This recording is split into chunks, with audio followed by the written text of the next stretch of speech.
Hey friend, my name is Eon and welcome to my Start Animating YouTube channel, the channel that is specifically aimed at everyone that is new to animation. And if that is you, welcome, you are at the right place. So make sure you hit that subscribe button and also click on that little notification bell so that you can get notified every week when I upload a brand new video. Now today I am going to show you two principles. Now, if you know anything about animation, there are 12 principles of animation, and all 12 of them are extremely important. So don't look at today's video like I'm discarding some of the principles. As a beginner animator, I want to share with you just two principles that will immediately make a massive difference to your animations. So if you apply these two first, then you can always apply the others as well.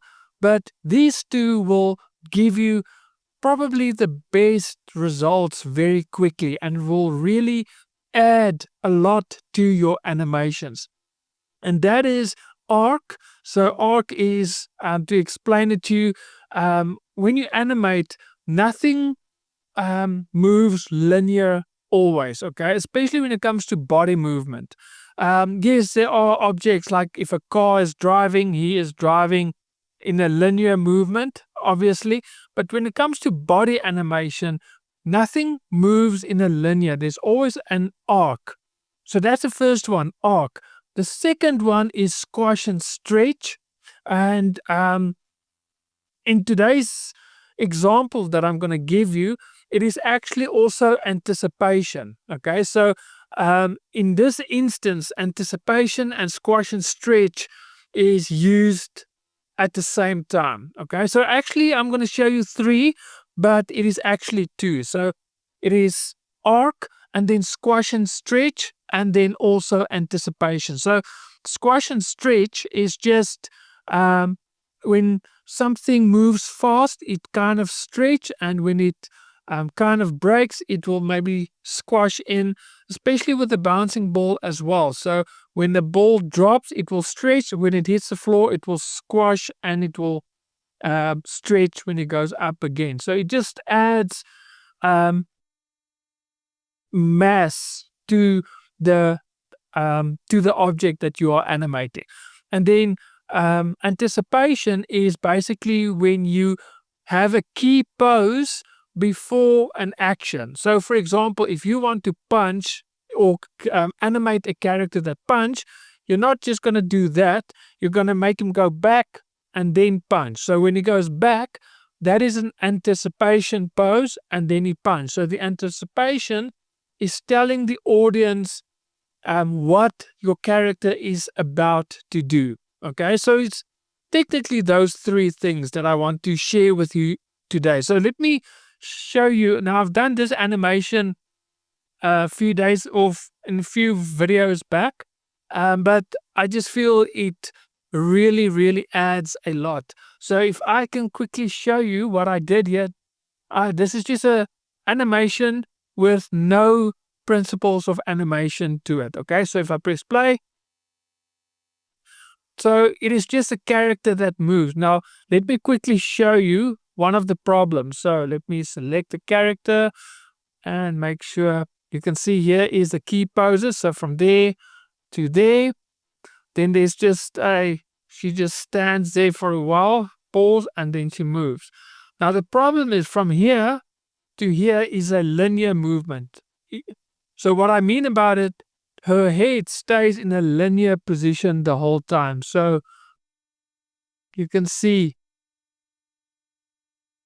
even though it's moving in an arc in this way, for the audience who's looking at it, they can't see that arc. So you need to add an arc downwards, okay?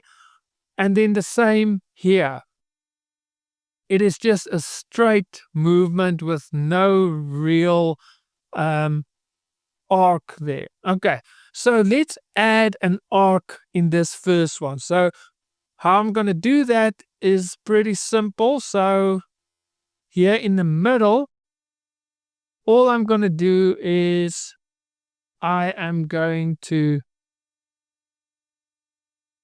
bend her forward. And maybe I can just lift her head up as well. So now if I press play, now you can see it adds a lot more interest to the animation. So it goes down and up. Okay. It really adds a lot to the character. Okay. So now it stands still, and now she looks there, then she looks there, and then she gets a fright. Okay. So she gets scared. So we want to anticipation pose before she goes up, which will also be a squash and stretch. So what we can do is we can maybe go here. We make sure her feet are locked. Let's just make sure. Yeah, there you go. Okay. Feet is locked. I think let's just lock it.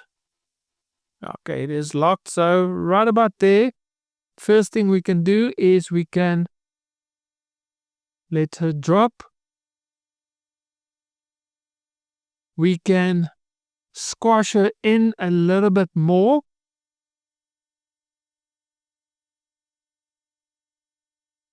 So she can maybe look up. Her arms.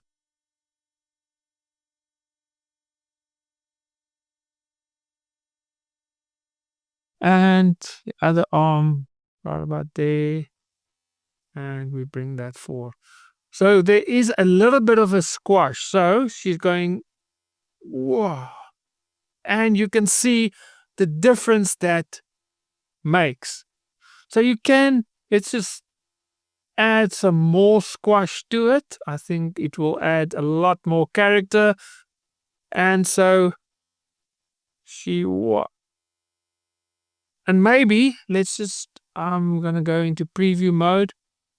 Let's just make these arms just a little bit more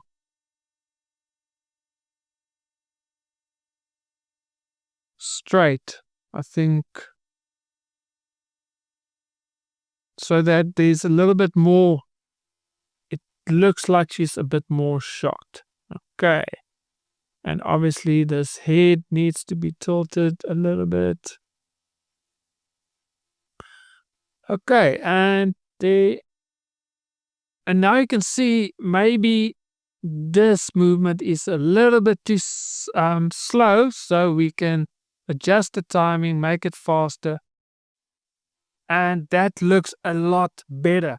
So basically what I did is I've just added some arcs. So even with this final one, you can see there is a little bit of an arc with the head. Okay. So always think about visual appeal. Appeal is one of the 12 principles of animation as well. So yes, when I remove this, her head did move in an arc, or from here to here, she did move in an arc, but it wasn't visible for the audience because it was on a horizontal arc and you couldn't see it. So what I did is I had to add a vertical arc like this so that it is a lot more visible for the audience. So the key is always to make it visible to the audience. And now what you can do is you can always just fine tune it. So I think her head, maybe just bring it down even a bit more so that it adds a lot more.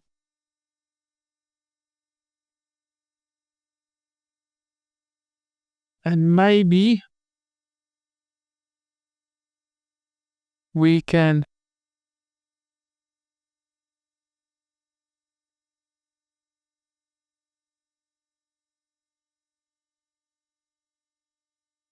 add more, just exaggerate, which is another principle of animation. So even though that is not a realistic pose, I'm going to exaggerate it a little bit and it looks better. But now, because there's a lot more movement, it looks too fast. So we can adjust the timing and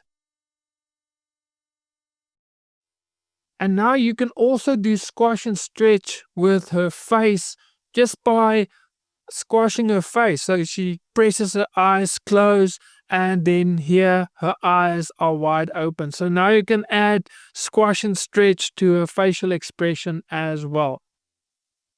But as you can see, this really looks a lot better than the first one. So if you just start off with those three principles of animation: arcs, squash and stretch, and anticipation, it will already make your animations just look so much better. Now, again, I am not discarding all the other principles of animation, they are all important. But again, my audience are all animators who are beginners, who are new, and yeah, so this is just three principles that you can easily apply, which is not very difficult, and it will make a great difference to your animations. Now, if you are new to animation or you want to learn 3D animation and you have no idea where to begin, this coming Monday, I'm starting my iClone 5-day training camp again. And so for 5 days, you work alongside with me, and by the end of the 5 days, you would have created your very own animation inside iClone.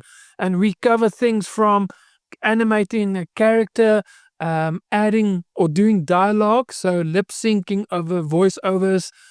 We do facial expressions. We build a scene, like a room, and we animate the cameras, we add lighting, and we render. So you work alongside with me. You have some homework to do every day, and by the end of the 5 days, you would have created your very first animation. And this is perfect for those who have never animated before, or those who just would love to learn iClone maybe, because this is not an in-depth online course on iClone.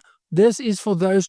This is meant to get you going to animate your first scene, because if you can animate a scene, then you are good to go. Then you can actually start to animate more things, and you're gonna get better, and you can improve, etc. But just to get your first animation done and dusted, and you know how to animate a character, build a scene, do dialogue and facial expressions and all those kind of things, then you've got your foundation laid, and you can basically continue, and you can just learn and improve the more you animate. So if you are interested, in the description box below, there's a link. Just click there, sign up, and I hope to see you there then this coming Monday. And yeah, like I say, you work alongside with me, and by the end of the 5 days, you would have created your very own short animated scene. And it is a perfect starting point for any beginner, because you're actually going to animate. It's not an online course. You're actually going to animate alongside with me. And if you don't have iClone, you will get a link where you can download the trial version, so you can still work alongside with me. And if you feel you want to purchase iClone afterwards, then you can do so. Or if you feel it's not for you, but you've learned enough to maybe go and use Blender, at least you know a little bit more about 3D animation. So it is a perfect starting point for any animator. So I hope to see you there this coming Monday. So guys, that is it for me. I will see you there next week with another video. So God bless and happy animating.